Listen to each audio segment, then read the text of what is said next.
Namaste, everyone, and welcome to the evening Anchor the Light meditation. This morning we covered the three jewels in Buddhism: the Buddha, the Dharma, and the Sangha. Basically, teacher, teachings, and support community. It's interesting, the Christian tradition, you also have Christ, the Bible, and the church. So you always have these three components in every spiritual practice or spiritual organization that thrives.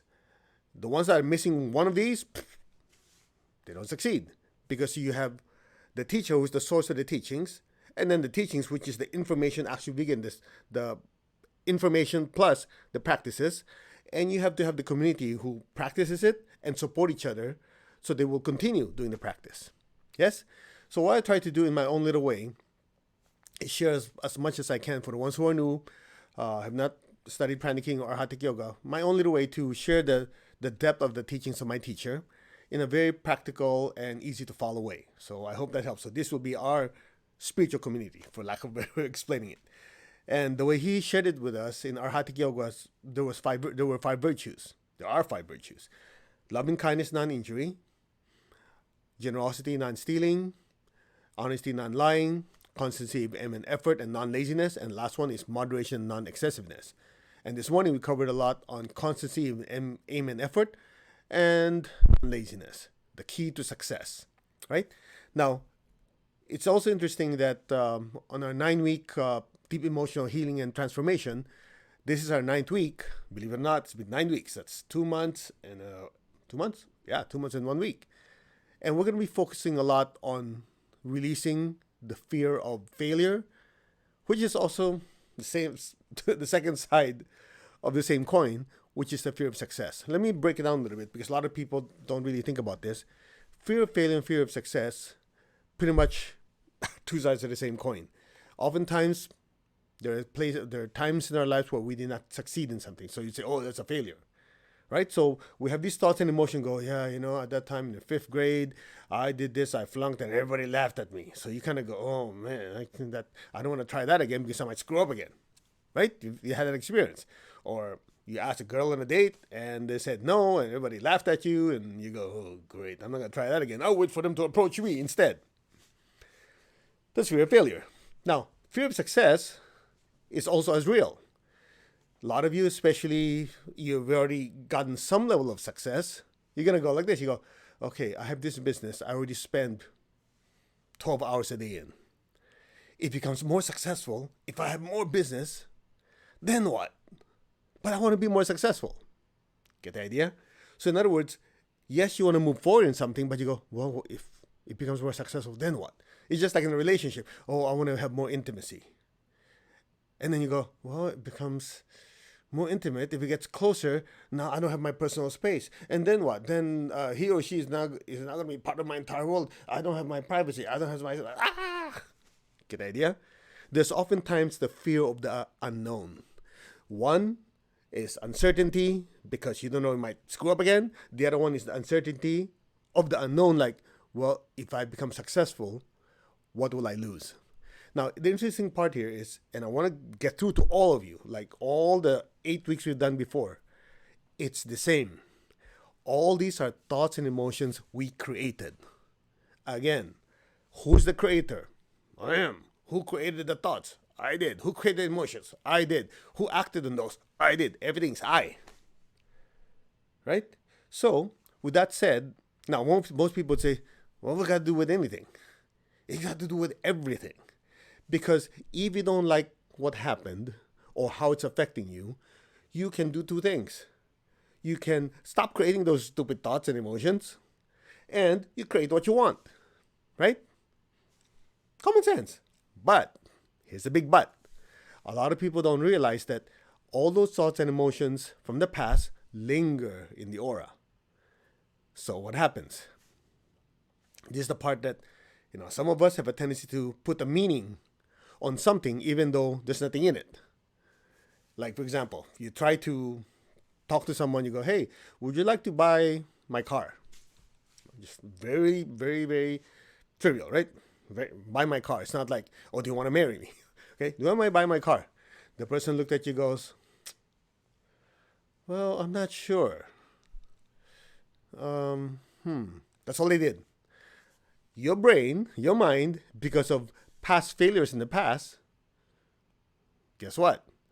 You started put a meaning. Yeah, many years ago, I I tried to sell tickets to a concert, and I tried to sell it to someone, and they thought I was scamming them. Right? That happened 20 years ago, for example.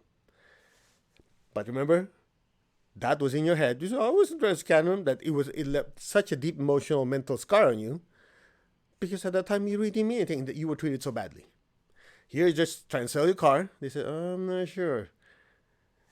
Has no meaning, no anything. The guy just says, I'm not sure. Because they probably have to look at their budget. They have to see what are their options, whatever. It has nothing to do with you personally. But that thought form's been sitting in your aura for so darn long. The minute they did that, your entire system, see, didn't work. They probably thought I was a failure. They probably thought that, oh, I'm scamming them. They probably, all these things go to your head. You left that conversation with the person feeling depressed. And guess what? You just added more crap to that original bundle of, you know what? You get the idea? So it builds, it builds, it builds. So even though you don't want to create a negative thought again about yourself, a negative framework for you to work with, that thought form, that energy is still sitting in your aura. And that's the biggest thing that I want to talk to people about is they love talking about, everybody talks about the law of attraction. But when you talk about the law of attraction, you cannot just say, I'm only interested in the positive side of the law of attraction. You have to take the entire thing. You cannot say, I like the magnet because it attracts, right? But you also think, if I have the North Pole, I'll attract this. I have South Pole, I attract that. If I'm this, you have to look at the entire picture. So if you say, oh yeah, I like the law of attraction because all I got to do is generate the thoughts that I want to attract in my life. That's perfect. I love that. But you also think, what are the crap that's sitting in your aura that has a bigger surface area to also attract junk into your life, to attract failure and whatever else? You don't get rid of this stuff. You can keep visualizing and wanting this and affirming this. And if you remember, been with me long enough, one of the things my teacher taught me is big fish eat small fish. So that big fish of all thoughts and emotions will gobble up the new fish. Clear? So that's why when we do our meditation, one of the easiest ways is to what? You kind of visualize or you kind of feel those negative thoughts, negative emotions just right before you do meditation. Just to kind of let its ugly head come to the surface. You do your meditation and let it flush out. And it's not one of those, oh, I did that meditation, it didn't work. So you're expecting me to believe you that in that 10, 15, even an hour meditation will flush out years of negative self-talk. It's possible, but not probable, especially if you don't have certainty. Okay? So one of the things I want to do with you, today we're going to do our meditation, and in that meditation we're going to go bring the spiritual energy down more, and then we'll just go chakra by chakra to disintegrate it, okay? Not the chakra, the negative energy. And from there, we'll just talk a little more about charging up all those positive thoughts, self-esteem, self-image of yourself, and we'll just give it more energy. This is what we do in the 9-week deep emotional healing and transformation. The ones who are part of it, you know exactly what I'm talking about. Where I know I'm like a drill sergeant. I go, step 1, step 2, step 1, and I keep pushing you because I know. It's just like with my teacher. If he didn't push me, I won't push myself. So over the last 30 years, he kept pushing and pushing. By the time he left the body, it's already ingrained in my system. And that's what I want to do with all of you. Just like we do this meditation 6 times a week, over and over again, that for whatever reason, this COVID thing, God willing, disappears, and everybody goes back to the so-called new normal, it's already part of you. And you're like, I know, it's part of me already. I cannot not meditate. I cannot not create positive thoughts in my life. I cannot not have compassion. I want it ingrained with you, in you. All right, make sense? So here's what we're going to do. By the way, while you're still not spaced out, because I know oftentimes after meditation, I give you instructions, announcement, we go, ah. Okay? I hope you already did your exercises before. But for Friday, remember, we're going to do the deep emotional healing on releasing fear of success and fear of failure. Both. As I said, two sides of the same coin. have your buckets of salt water ready. You know, especially this one. So much stuff comes out of the lower part of your body because those fears of success, fear of failure, a lot of it is stored in the basic chakra at the base of your spine. Because that's the chakra of action. Not here in the back. That's a different one. Okay? So that's just kidding. Come on, you guys. You're not children. You can handle a crazy joke. All right. So that fear of success, fear of failure, is a lot of it is in the basic chakra. And so obviously, if you have salt water and stuff like that, you want to flush out very, very quickly. Now, this might sound really wild for you. Let me just tell you a quick story, and then we'll do our meditation. Many years ago, we have one student. He does a lot of our message choice meditations. He's practice Arhatic yoga, and so he has certain projects that he had to work on in his work. Okay, I'm very, very vague because I want to keep his privacy, have him have his privacy. So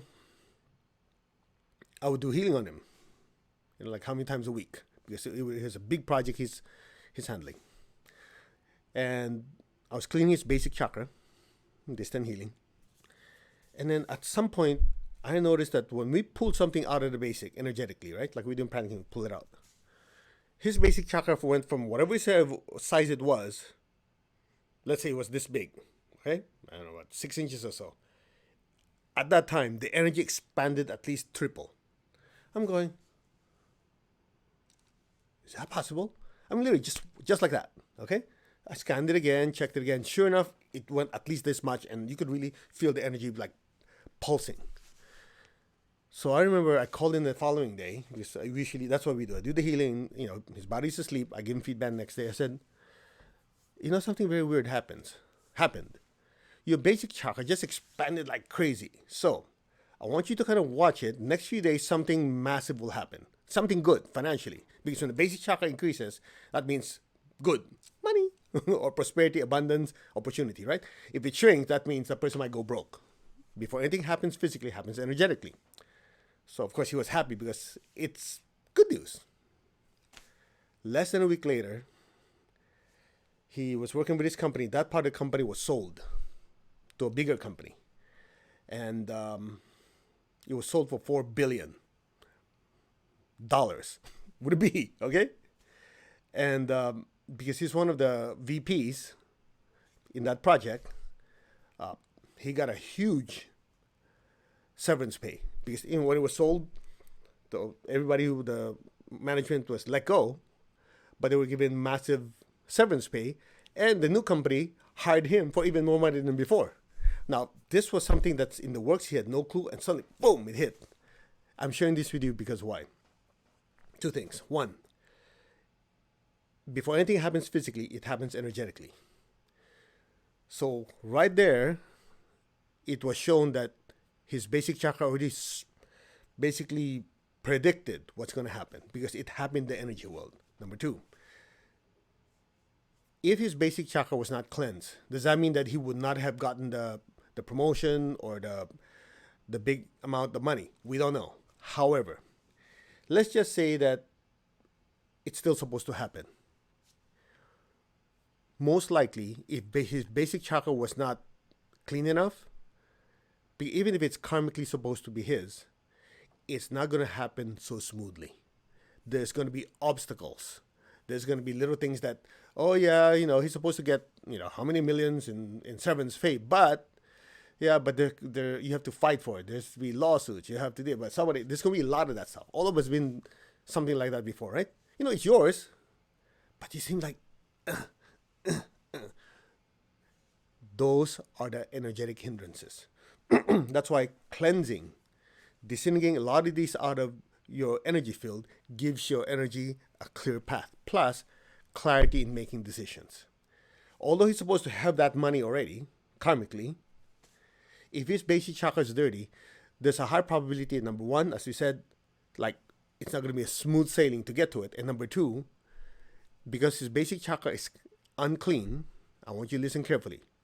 The basic chakra is the chakra of action, prosperity, and productivity. So if it's not clean and able to pump, then that person's mental, emotional perception will also be affected. So it's possible they would not make the right decisions because they won't have clarity. And so that will account for it taking longer to get it, and they might not receive as much. Am I making sense to you guys? So that's why keeping your energy field clean gives you clarity and gives you the ability to act accordingly. All right? So that said, this Friday, when we do our deep emotional healing for fear of success and fear of failure, make sure you have salt water on your feet so that when you get rid of a lot of this stuff, you can go deeper and deeper and just flush it out and say, good riddance, bye, don't never come back, sayonara. Otherwise, I remember my teacher was telling me about this, if you don't disintegrate it thoroughly, it lingers and some of it gets reabsorbed. Okay? Now, for some of you who are saying, yeah, I came to this Anchor the Light meditation for spiritual teachings, not the stuff about money and prosperity. Okay, I'll give you one chance to listen. If you still can't handle it, go find another teacher, okay? Spirituality, materialism, two sides of the same coin. Good intentions with no resources, completely useless. Is that direct enough for you? There's so many people out there, I want to do this, I want to do that. 20 years go by, I still want to do this. 50 years go by, I still want to do this. They're dead. They still want to do something, nothing gets done. Why? No rules, no resources, no people. All the great spiritual organizations all over the world that have been able to spread a lot of teachings, all of them were well funded, either within or from outside. It takes money to print books. It takes money to advertise. It takes money to support people. So if you still have that guilt process in your system about money and spirituality, what we'll do is maybe I'll include that on Friday's healing, because some of you, that's what's stopping you. Okay, I had this colleague of mine many years ago. That's exactly what happened to her. We were talking about going together into a business to be able to generate some funds for our own families, right? To support our families and also to support certain spiritual projects. And so at that time, I was talking to her. I said, hey, we have that Kriya Shakti class, the prosperity class, and we should really do something like teach it more or practice what's in there. I don't know. She goes, that's Kriya Shakti. That's just about money, money, money, money. I'm going, and you're teaching that class, and that's how you think? It blows my mind. And then later on, I guess she had a realization, which is the same one I had way before that, which is, well, if you have a beggar with a good heart, how many people can you really reach? If you have that good heart and you have the resources of a multi-billionaire, how many more lives can you touch? Make sense? So that's an important part of spirituality. Spirituality uses money as a vehicle. Think about it. The soul uses the body as a vehicle, right? If you can't pay your rent, if you can't feed your children, if you can't do any of the stuff that your physical body needs, how are you going to have the time and the opportunity to go out and serve people? How are you going to have the opportunity and the independence, more importantly, to do what you want spiritually? Got that? So money and spirituality, two sides of the same coin. Now, I know what some of you are saying. Yeah, but I've read in the Bible, you cannot serve two gods, serve two masters. You cannot serve God and money. If you've been with me in any of our classes, I have a perfect solution to that doubt in your mind. Very simple. Serve God, make money your slave. Fixed. People who do bad things with money is because money is their slave. The upper principle has to control the lower principle. As long as that happens, you're fine. If the lower principle controls the upper principles, you're screwed. Is that direct enough for you? If you have both in balance, maybe the upper principles slightly more, then you can use money properly. And I remember my teacher always said, money in the hands of good people change the world. When do you use it as you become more prosperous to change your world and the worlds of people around you. Let's meditate. To the Divine Supreme God, Divine Father, Mother, to Master Tuahoksi, Mahagu Jimeng, all the great spiritual teachers, holy masters, saints, archangels, holy angels, spiritual helpers, thank you for your blessings, your love, your light, guidance, help, healing, and protection. We thank you in full faith, so be it. All right, you guys ready? So we'll do the great invocation. This morning we did meditation Twin Hearts. We'll do great invocation to really bless the earth with a balance of love, intelligence, and goodwill. You know, especially here in the United States, we got 2 weeks before election time. You want to bless the entire country, all the people, all the politicians, whichever way you lean. That's none of my business. You know, I'm more interested in the inner government than the outer government, and we try to influence the outer government with the help of the inner government. Remember, before anything happens physically, it happens internally, energetically. So let's do that part to just flood all the people, all the politicians with love and compassion. Not only to themselves, but to someone else. Use intelligence, divine intelligence, to craft ways and designs to help the country. And of course, the will to do it right. Okay, now a lot of you are watching are from other countries. This country could use your help. Because there's a saying, the United States sneezes, the rest of the world have a cold. I know that's kind of a crazy analogy in this, especially in this time when the numbers are going up in the U.S., but something like that. So if you're in other parts of the world, help us bless this country to get it on track. Okay? All right, shall we? First, let's affirm oneness. I am that. I am. I'm not the body. I'm not the emotion. I'm not the thoughts.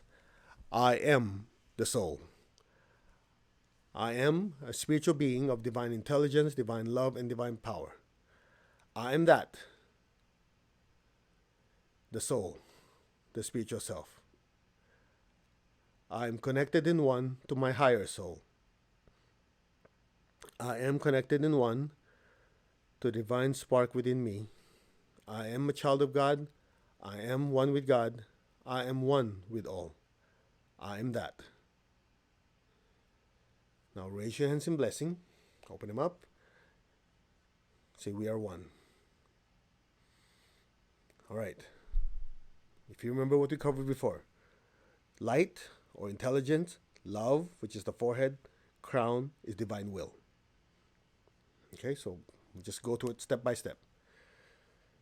Let's chant Om 3 times. Om. Om. Om.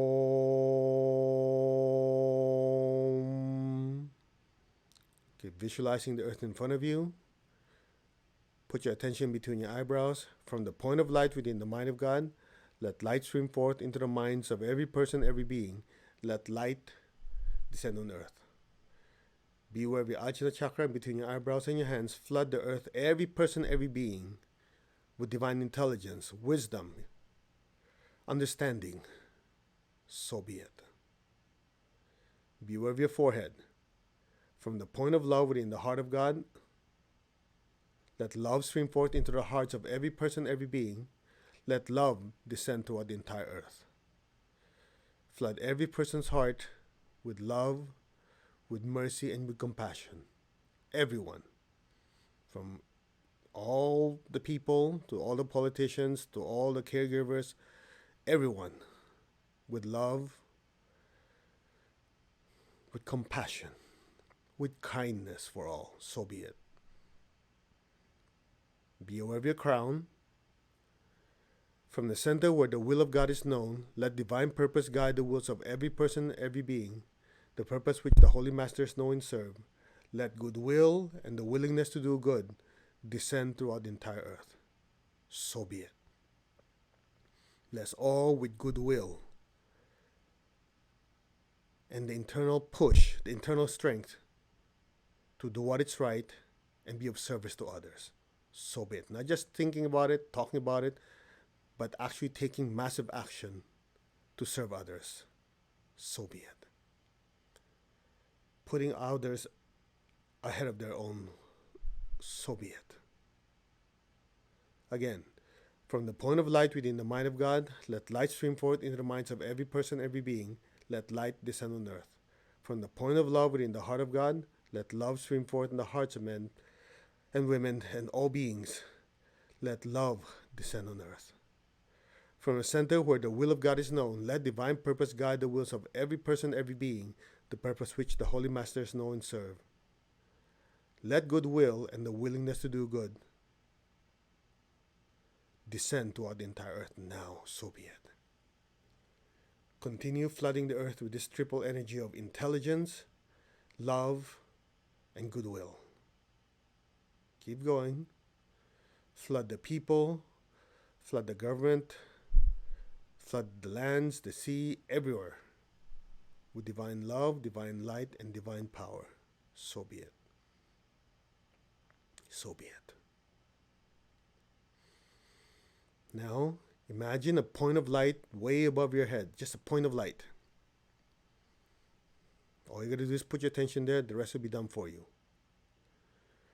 From the point of light within the mind of God, let light stream forth into the minds of every person, every being. Let light descend on earth. Let divine intelligence flood the minds of every person, every being now. Just be still.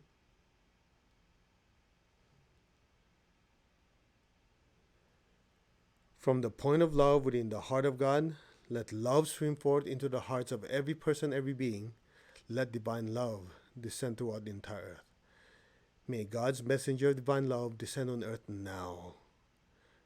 Let divine love permeate every person's heart, mind, soul, with compassion, with kindness. So be it. From the center where the will of God is known, let divine purpose guide the wills of every person, every being, the purpose which all the Holy Masters know and serve. Let goodwill and the willingness to do good descend throughout the entire earth now. So be it. Flood the earth, every person, every being, everyone, with the will to serve, the will to give. So be it. So be it. So it is. Just keep putting your attention at that point of light on top of your head.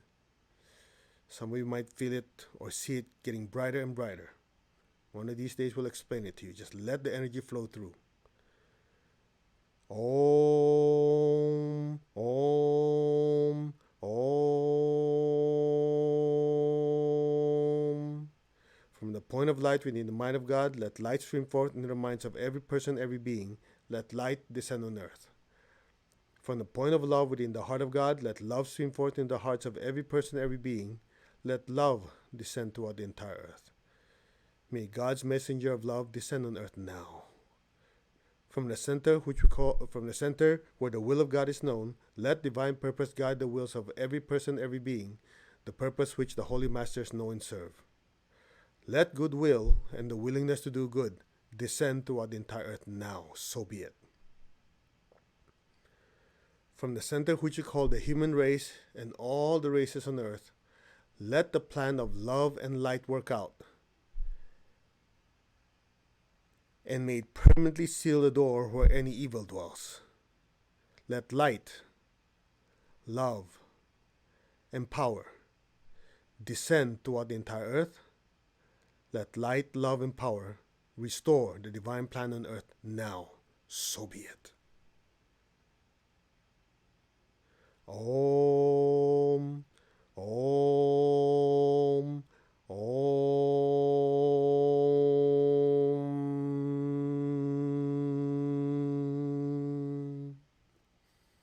So be it.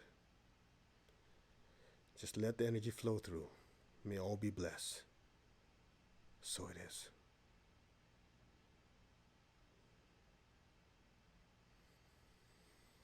So it is. Now gently lower your hands. Just be still. Keep your eyes closed. Keep your tongue on the roof of your mouth.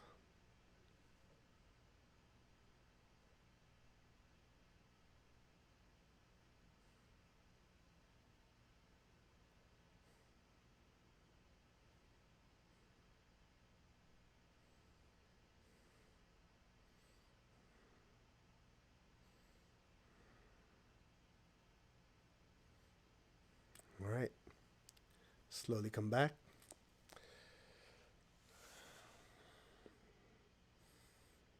Now, this meditation was slightly different. We focus a lot more on letting the energy flow through. But you notice, even though that few moments of silence, you're able to experience that stillness, right? As you focus on cleaning so much, well, not cleaning, you're focusing on blessing the earth, our channels are being cleansed.